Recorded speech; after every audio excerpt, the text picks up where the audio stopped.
I'm a 31-year-old guy who thought I had my life figured out. I work as an IT professional, make a decent living, and have been engaged to my fiancée, F, 29, for about a year. F seemed perfect at first, charming, funny, and with just the right amount of ambition. We had plans, dreams, and what I thought was a mutual respect for each other. Turns out I was dead wrong. It all started a few months ago when F began acting distant. She started working late, spending more time with her friends, and generally being secretive. I didn't think much of it at first. Everyone has busy periods, right? But then the small things started to pile up. She'd get defensive when I asked about her day. She'd keep her phone glued to her side, and she'd occasionally snap at me for no apparent reason. One night, I decided to ask her outright if something was wrong. Her reaction floored me. "You don't trust me, do you?" she asked, her voice sharp. "If you're so paranoid, maybe you're the one hiding something." The accusation caught me off guard, and I dismissed it as a knee-jerk reaction to being questioned. But then she started dropping odd hints during conversations, like how cheating is more common than people think, or how it's hard to resist temptation when things get tough in a relationship. I began to wonder if she was projecting, but still I didn't confront her directly. Instead, I decided to keep an eye on things. The incident that changed everything.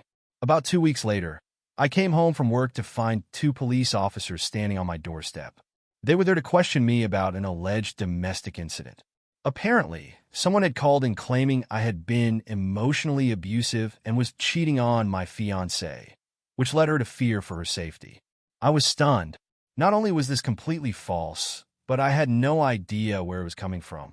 I cooperated fully, showing them text messages, emails, and other evidence that clearly refuted these claims. The officers left after realizing there was no substance to the allegations, but the damage was done. My neighbors saw the whole thing, and I was humiliated. When F got home later that evening, I confronted her. "What the hell is going on?" I demanded. "Why are the police showing up at my door with claims I'm abusive?" She looked at me with an expression that can only be described as calculated innocence. "I don't know what you're talking about," she said, her voice steady. Maybe someone misunderstood something I said. That's when I realized she wasn't just being distant. She was actively sabotaging me. I decided to dig deeper. Over the next few days, I went through our shared bank account and noticed several unexplained withdrawals and charges. Fancy dinners, hotel stays, and boutique purchases. All things she hadn't mentioned to me. I also checked our phone bill and noticed a recurring number that she was texting and calling frequently. I decided to investigate further and found out the number belonged to a guy she worked with. Let's call him M. The confrontation. Armed with this information, I confronted her again. "Are you seeing him?" I asked, holding up the phone bill. Her face went pale for a moment before she regained her composure. "You're spying on me now?" she snapped. "You're unbelievable." "That's not an answer," I shot back. "Are you seeing him?" She smirked, and that's when her mask slipped. "And what if I am?" she said. "Maybe if you weren't so boring, I wouldn't have to look elsewhere." It was like a switch flipped inside me. All the doubts, the excuses I had made for her, the trust one had placed in her, it all vanished in an instant. I told her I was done and that I wanted her out of my house by the end of the week.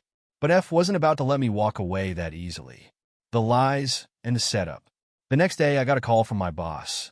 Someone had emailed HR, claiming I was using company resources to spy on my fiancé and had included fabricated screenshots as proof. Luckily, I had a good relationship with my boss and was able to explain the situation, providing evidence that cleared my name. But it was clear F was trying to destroy me on every front. Her next move was even more outrageous. She contacted my parents, telling them I had been cheating on her and that she was devastated.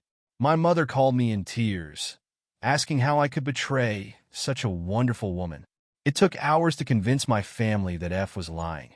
And even then, there were lingering doubts. It was infuriating. She was playing the victim, painting me as the villain, and trying to ruin my reputation. But I wasn't going to let her win, planning my revenge. At this point, I decided it was time to fight back.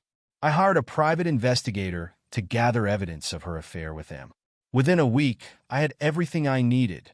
Photos of them together at a hotel, receipts for their romantic dinners, and even a recording of them talking about how they were waiting for the right moment to make their relationship public. I also consulted a lawyer to protect myself legally. He advised me to document everything and to avoid any contact with F unless it was through a mediator. Following his advice, I sent her a formal notice, outlining my intent to break off our engagement and requesting that she vacate my property within 30 days. The fallout. When F received the notice, she lost it. She called me, screaming and threatening to ruin my life if I didn't reconsider. When that didn't work, she tried to play nice, leaving me tearful voicemails about how she made a mistake and wanted to work things out. I ignored her.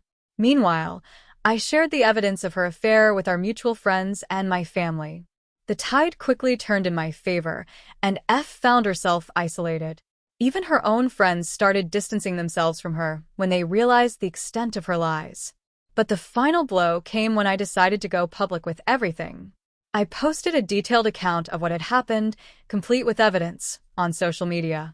I didn't name names but made it clear enough that anyone who knew us would understand. The response was overwhelming.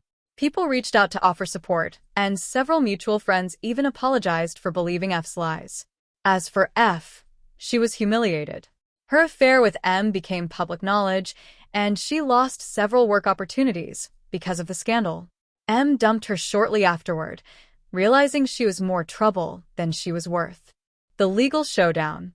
While F was dealing with the fallout, she made one last desperate attempt to get back at me.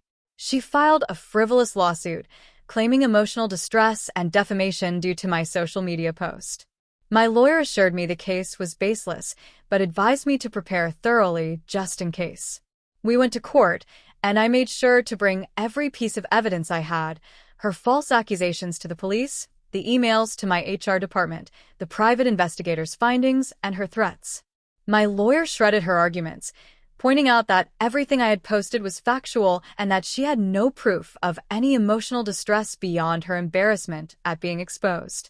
In a particularly satisfying moment, the judge even reprimanded her for wasting the court's time. Her case was dismissed, and I countersued for defamation and legal fees.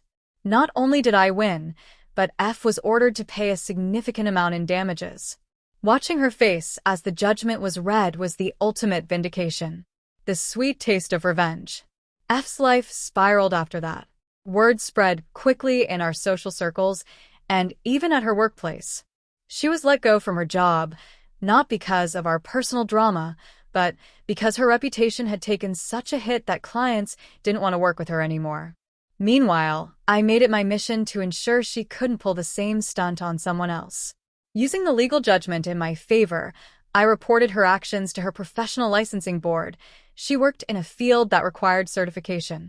They launched an investigation, and she ended up losing her license due to unethical conduct, effectively ending her career. And M? He didn't escape unscathed either. His company got wind of his involvement, and he was quietly let go. Apparently, they had a zero-tolerance policy for employees engaging in relationships that could lead to reputational harm. Moving on. With F out of my life, I was finally able to focus on myself. I reconnected with friends, threw myself into my work, and even took up some new hobbies. It wasn't easy rebuilding my life after the chaos she caused, but it was worth it. The experience taught me some hard lessons about trust, boundaries, and the importance of standing up for yourself when someone tries to tear you down. If there's one thing I've learned, it's that people like F thrive on manipulation and deceit, but they crumble when faced with the truth. Reflection. Looking back, I don't regret how things turned out. Yes, it was painful, humiliating, and exhausting, but in the end, I came out stronger. F thought she could destroy me and walk away unscathed, but instead, she ended up exposing herself for who she truly was. To anyone reading this, trust your instincts, protect yourself, and never let someone else dictate your worth. Sometimes, the best revenge is simply living well, though, in this case, a little poetic justice didn't hurt either. Subscribe for more stories about karma coming.